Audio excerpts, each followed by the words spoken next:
Mobile से ही professional वाली editing free में करती हूँ। बैकग्राउंड मेरा बिल्कुल भी प्रोफेशनल या फिर एस्थेटिक बहुत ब्यूटीफुल सा नहीं है और अगले कुछ साल हो भी नहीं सकता। इट्स माय पर्सनल प्रॉब्लम और issue, but it's not like that कि मैं इसकी वजह से कि अपना यूट्यूब चैनल बंद करूंगी या फिर स्टार्ट ही नहीं करूंगी ना।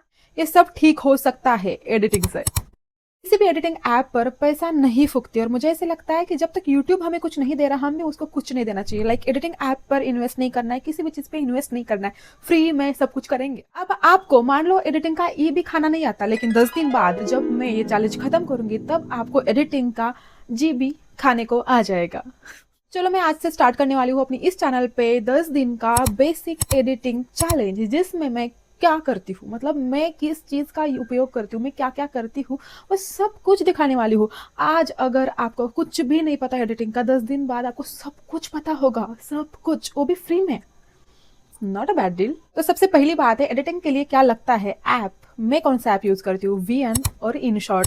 वीएन थोड़ा सा मुझे फ्रेंडली नहीं लगता तो वो ज़्यादा यूज़ नहीं करती। मैं इनशॉट ज़्यादा यूज़ करती हूँ, मतलब इतना यूज़ करती हूँ कि मेरी रील हो जाए, प्रोफेशनल लेवल का कोई भी काम हो जाए, क्रिएटर्स का जो भी मैं काम लेती हूँ वो भी इनशॉट से करती हूँ। और उसके बाद ये वाले वीडियोस भी मैं इनशॉट से एडिट करती हूँ, व्लॉग्स भी इनशॉट से एडिट करती हूँ। तो मुझे इनशॉट बहुत ज़्यादा फ्रेंडली लगता है और इसमें इतने ज़्यादा फीचर्स है फ्री में कि मुझे लगता है यार प्रो लेवल की एडिटिंग तो इसी से हो जाती है, तो प्रो वर्जन में इसका होगा ही क्या, तो मैं बिल्कुल भी वो खरीदती।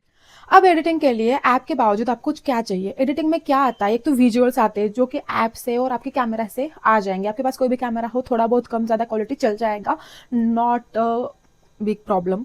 एंड उसके बाद वॉइस। अब मैं बात कर रही हूँ, कैसी आवाज़ आ रही है, अब कैसी आवाज़ आ रही है, ये डिस्कनेक्ट करने के बाद तो बहुत ही गंदी आवाज़ आ जाएगी। तो ऐसी सारी चीज़ें हैं कि माइक जो होता है वो थोड़ा सा ज़्यादा रोल प्ले करता है कैमरा के बाद। कैमरा के साथ साथ थोड़ी सी क्वालिटी ऐसे दिखने में गलत आ गई तो चल जाएगा, लेकिन ऑडियो क्वालिटी बहुत अच्छी आनी चाहिए। तो क्या करिए, अभी मेरे घर पे कोई नहीं हो, रात के लिटरली 11:30 बज चुके हैं, अब मैं ये वीडियो शूट कर रही हूँ क्योंकि मेरे घर पे कोई नहीं। ये कैमरा अच्छा है लेकिन स्पॉन्सरशिप में मिला हुआ है और ग्रेनर को दिख रहा है बट मैं थोड़ा सा ब्लर कर दूँ, क्या कर दूँ। इतना भी प्रो लेवल का नहीं है, इसमें नॉइज रिडक्शन होता है बट बहुत प्रो लेवल का नहीं होता। तो मैं चूज करती हूँ कि ऐसा कुछ कोई टाइम जहाँ पे आजू बाजू की आवाज़ नहीं आती होगी। रात का टाइम बेस्ट होता है। आप क्या करो, आपके पास जो होते हैं ना, अब ये वाला माइक ना अभी अभी कुछ महीने पहले मुझे मिला है, लेकिन उससे पहले मैं इससे करती थी। ये मैंने फेंका नहीं है क्योंकि कुछ चीज़ें होती है ना जिन्होंने हमें साथ दिया होता है, वो चीज़ें फेंकने का मन नहीं करता। तो इससे ना मैं एडिट करती थी, ये लगा के, ये कान में लगाना है, ये बिल्कुल भी बाहर नहीं छोड़ना और यहाँ से एडिट करना है। और रात में जब कुछ भी नहीं आवाज़ होती तब ये चीज़ बहुत अच्छे से काम करती है, बहुत अच्छे से काम करती है। तो आप आवाज़ के लिए ये कर सकते हो। उसके बाद देखो, मैंने जैसे कि बोला बैकग्राउंड का मेरा थोड़ा सा इशू है। मैं एक क्वार्टर में रहती हूँ जहाँ पे मैं कुछ नहीं कर सकती और अगले 4-5 साल में इसी क्वार्टर में रहूंगी और ये जो है चीज़ें इसको मैं कुछ नहीं कर सकती। लेकिन ना थोड़ा सा ब्लर हो सकता है, कुछ भी हो सकता है। आपके पास अगर कोई ऐसी दीवार है जहाँ पे पीछे पूरा एक पेंट है, कुछ भी नहीं है, पूरा प्लेन दीवार, तो आप वहाँ पे शूट कर लो। आप ना मन मर्जी कुछ भी बैकग्राउंड डाल सकते हो। मेरे पास वो नहीं है और मेरे पास हर एक दीवार पे ऐसे कुछ कुछ चीज़ें लगी हुई है, बहुत सारी चीज़ें लगी हुई है, तो मुझे ये थोड़ा सा ब्लर ही करना पड़ता है।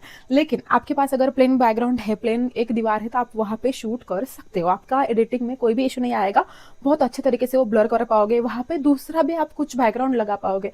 मैं ना आपको सारी चीज़ें 1 बाय 1 इस 10 दिनों में बताने वाली हूँ, तो आपको थोड़ा सा ईजी हो जाएगा, बहुत ज़्यादा ईजी हो जाएगा एंड आपको समझ में आ जाएगा कि ये लोग जो है ना बड़े बड़े, वो भी कोई एडिटिंग ऐप में पैसे इन्वेस्ट नहीं करते ना।